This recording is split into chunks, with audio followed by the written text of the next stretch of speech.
but you haven't really, you know. Yeah, it's true. Yeah. So I haven't. And you have to experience it also. So you have to hear it again and again. You have to hear it again. Yeah, absolutely. That is Right? So therefore, Upanishads are saying there is only one Atma, and you have no logic to contradict what it says. Because if you were to prove that it is wrong, you have to show what attribute. Why is it? Why two So that means Atmas? Atma also has no attribute, is what you're trying to Atma is Good. no Yeah, attribute. So that's the Atma It is awareness. Sat, correct. Chit, Ananda. So that means Satyam, Jnanam, Anantam, Brahma.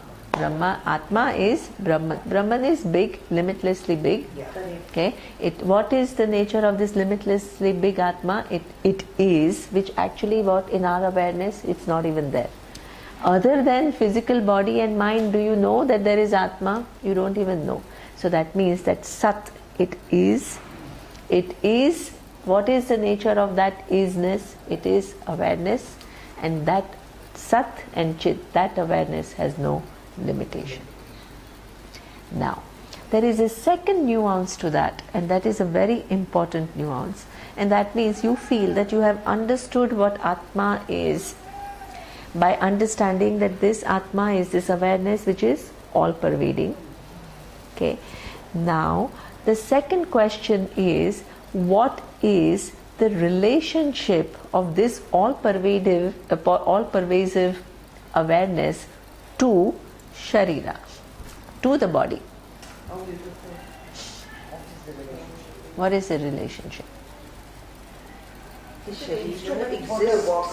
the body to be alive. Excellent.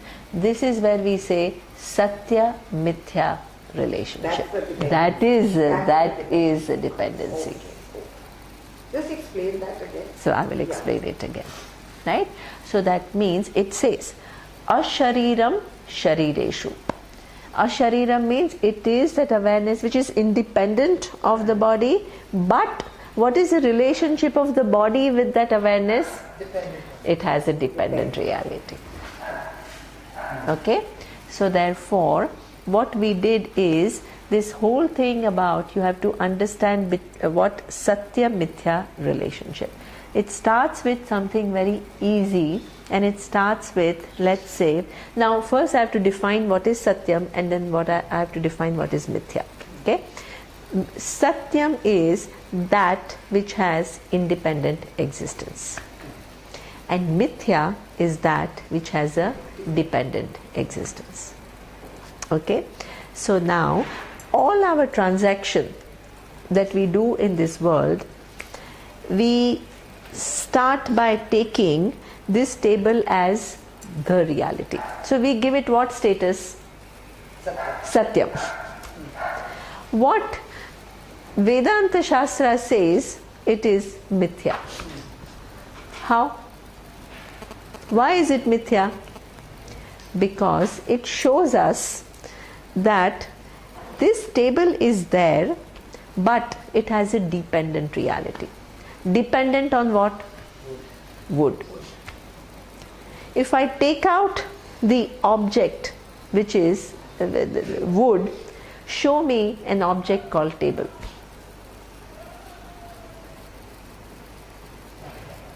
It's not there. Okay? So our teacher used to say this is something important. He says, our language is, we call it what? Wooden table. So that means, 1 minute. So it's the opposite.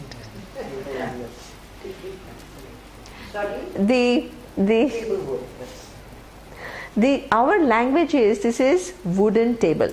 In this language, wooden table becomes a noun, and wooden becomes what? An adjective. When it is an adjective, a noun exists without adjective or not? Yes. But what is the reality? Does the table exist without the wood? No. So our whole language is misconstrued, because our understanding of reality is misconstrued. we give more reality to the form than the content. The content is Satyam. The content gets missed out, and what gets more importance is the form. Right? So therefore, in my vision, this table becomes Satyam, and the wood, which is really the Satyam, is missed out. So Mithya seems like Satyam. This is the big problem in this world. Okay? Now, this wood itself has a dependent reality or an independent reality? Dependent reality. Dependent on what? The tree. Okay? So now, this table is Mithya. Then, with reference to the table, wood is Satyam. Now the wood itself becomes Mithya and tree becomes Satyam. Now, is the tree Satyam? No. It has a dependent reality. Dependent on what? On the seed, on the water, on the sun. So it has the entire thing has a dependent reality. Now the seed itself, what does it depend upon? It depends on the particles, Atoms and particles. Absolutely. Right? So that means there is a form within form, within form, within form, within form. Right? And the whole thing is what has a dependent reality. But how do we live in this world? Thinking that what it is the reality. So therefore, this whole thing is, the whole Jagat is Mithya. Now, what applies to the wood also applies to every other object in the universe. Because from this table itself we went to the tree. And tree also is Mithya. It all goes down to what? Atoms and particles. What is true with reference to this body? Body is the same. It's the same thing. Okay? Anitya. Anitya. Mithya means, Mithya has a dependent reality. And it is dependent upon so many things, and all those things are constantly changing. This is what we mean by Anitya. Constantly Changing. Yeah. That not only it's Mithya, but when it seems as though it is a stable entity, but actually what? At a cellular, there are at atomic level, they're constantly changing. Erosion. Yeah, whatever, all that. Like the cells in the Absolutely. Right? Anything which is Mithya is also Anitya. So what's Nitya? So therefore, what is Nitya? So now, this body is what?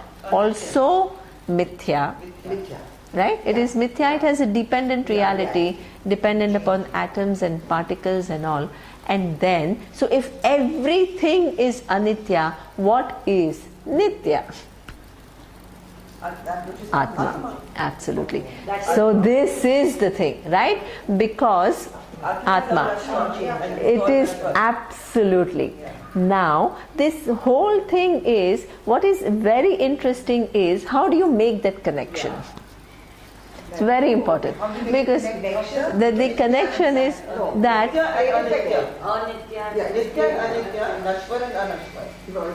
What did you say? so that means what she's saying is right, but how do you arrive at it? See, the whole thing is you can give a right answer, but you have to arrive at it rightly. Yeah, things are changing, it's true, but if everything has a dependent reality, right, then Radhika is asking that if you have a dependent reality, by definition what you are saying, it is dependent upon something else. Right? So that means it does something else. So ultimately, there has to be Satyam. Satyam is that which is independently, absolutely. So what is that ultimate thing, which is the Satyam, upon which every form depends?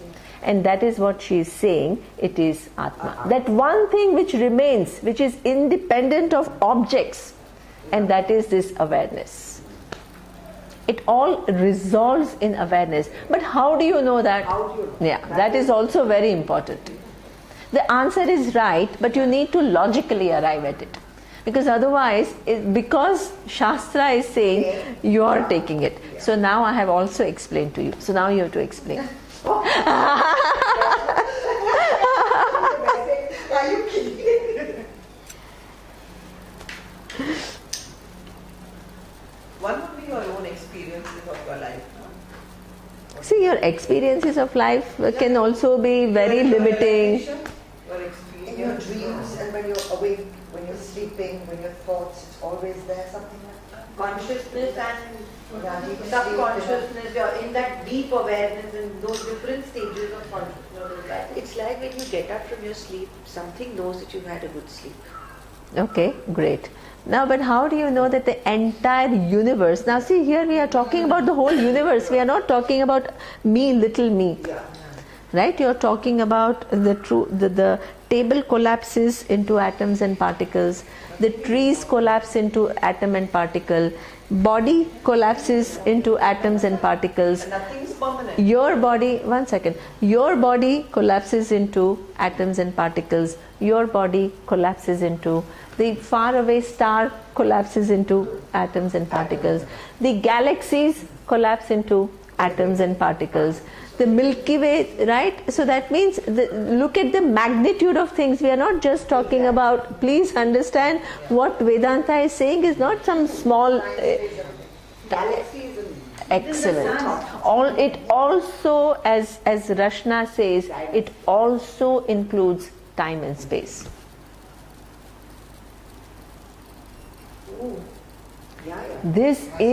That is why it is the Anantam. The magnitude, you have to understand what Vedanta is talking about is not some small thing that it is talking about. For our minds also to do much. Right? So therefore, what you have to do is, right, just as you collapsed every object into atoms and particles, all these objects which are what? Nothing but atoms and particles, they exist within what? Time and space framework. you define the Atma, can you see it? So, 1 minute. Right? So this time and space itself is absolute, or it has a dependent reality or an independent reality? Dependent reality. For a long time, science believed, the whole Newtonian physics is what? Time and space is absolute and everything which exists within time and space is relative. What did Einstein do? It showed that the very time and space itself is relative. It is not absolute. Right? So when the time and space itself is relative, how do you know? I mean, there are all these experiments, but the simple way that even before Einstein described that, the rishis knew. When you say that at time and space, Atma is Satyam, what she is saying, so that means even time space is Mithya.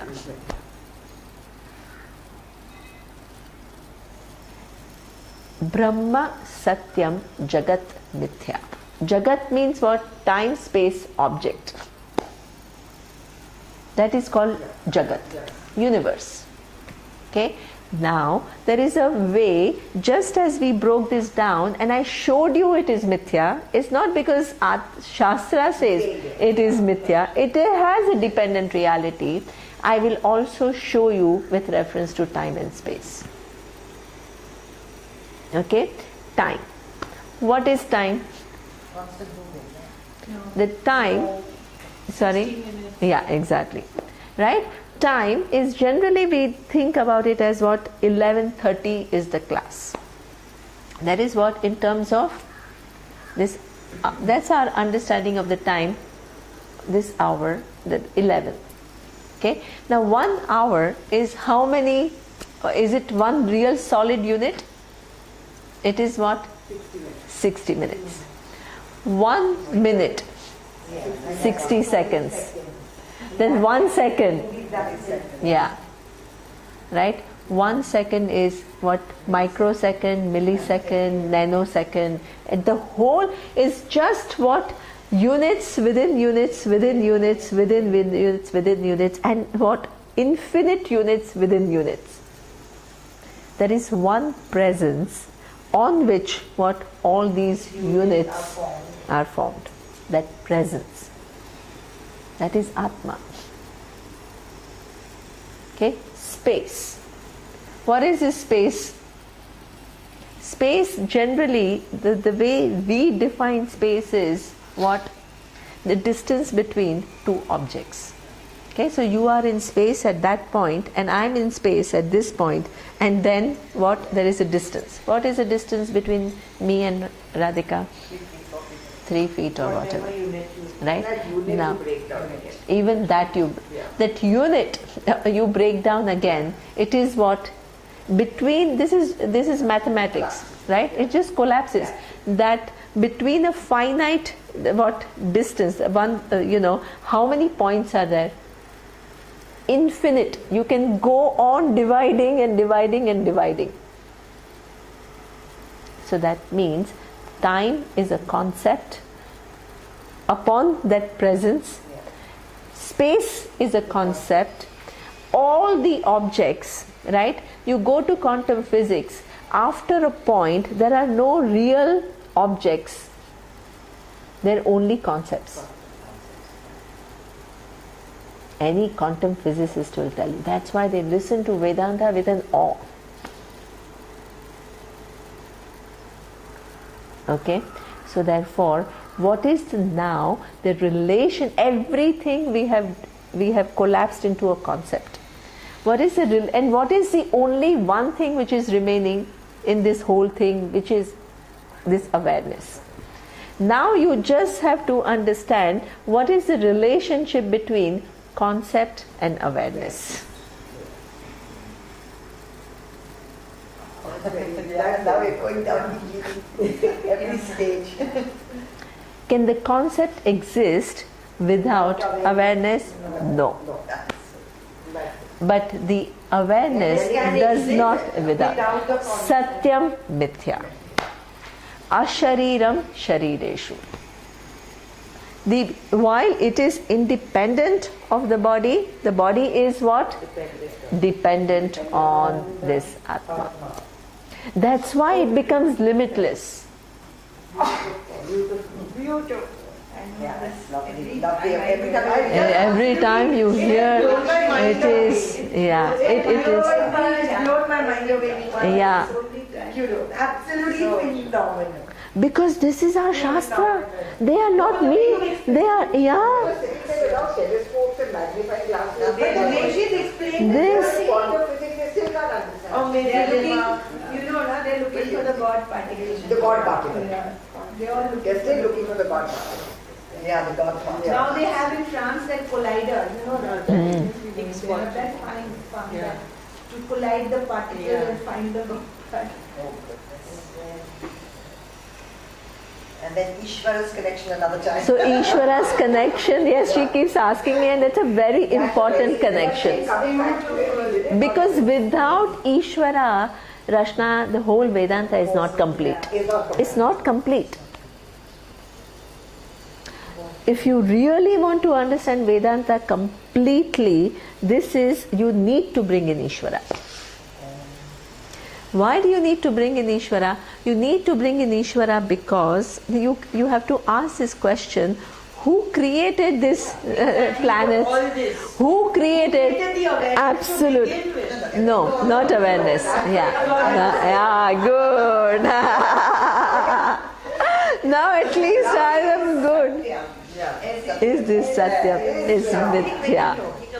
I know what you're saying. I know. See, I'm thinking the this whole concept of Shiva and Shakti, that consciousness It is is the way always that there, slowly, but to It has a power to manifest. Shakti, It has a power, Shakti, the power to manifest as Jagat. energy is what is With reference, see, energy, Vandana, exists within time and space. Don't use this word of, it's a very common word people use. This energy is not Ishvara. Yeah. No, but theory. Please understand, energy is an object within universe. This energy is something which exists within time and space. Energy is also dependent on something. Yes, absolutely. Absolutely. Absolutely. So this is a new age word. Shakti. You know, the consciousness and the Shakti. And it has that capacity to manifest. With reference to that capacity to manifest, you give it a name called Ishvara. But does it manifest with the approval of somebody? It sounds crazy. So that, consciousness. so all that Ishvara, I will talk in detail. It's something that you need to. It's a different topic. Can we not do it If I don't. class? Because I want to be I don't do it before, but it's again. So this class, but this requires a lot of looking into, because Ishvara you can't just. Please, last time also I missed the Ishvara talk. Please don't do it next week. Yeah, so please don't do it next week. Right? So now this verse we have completed, which is Ashariram Sharireshu Anavasthiteshu Avasthitam. Everything else is mithya. Mithya means it not only has a dependent reality, it also is anitya, as she says. It's constantly changing. There is one unchanging reality, which is what? This awareness. Anavasthiteshu avasthitam. Mahantam vibhum atmanam. Matva dhiraha na shochati. Okay. What is the nature of this awareness? Mahantam. Mahantam means without any limits. Vibhum is like space which has no limits, no boundaries. Knowing this Atma, which is me, that is not some X thing which is like that. Dhiraha, wise people, what for them, grieving is gone. Because their equations of life have changed completely. They act from and they operate from a different understanding of what is. That is when you mean wise and not detached. That is exactly. This, perfect Anjali. This is a wise person, not detached person is a wise person. And who's trying to control all the emotions and say, oh no, I should not be, and I should have that artificial equanimity. That's not wise, there is no wisdom there. Correct. Wonderful. So either you're trying to control events or trying to control emotion. and you get nowhere. Yeah. Like we say, let's stop the world, I want to get off. And this is exactly, Surya does one module, and at Alibag we are going to do that module. This whole tendency to control. When is it in I don't know anything. 11, 12, 13th March. March. March. Yeah, you must come. Yeah.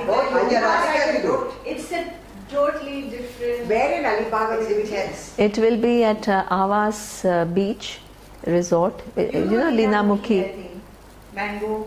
She has that mango. She has 2 resorts there. Okay.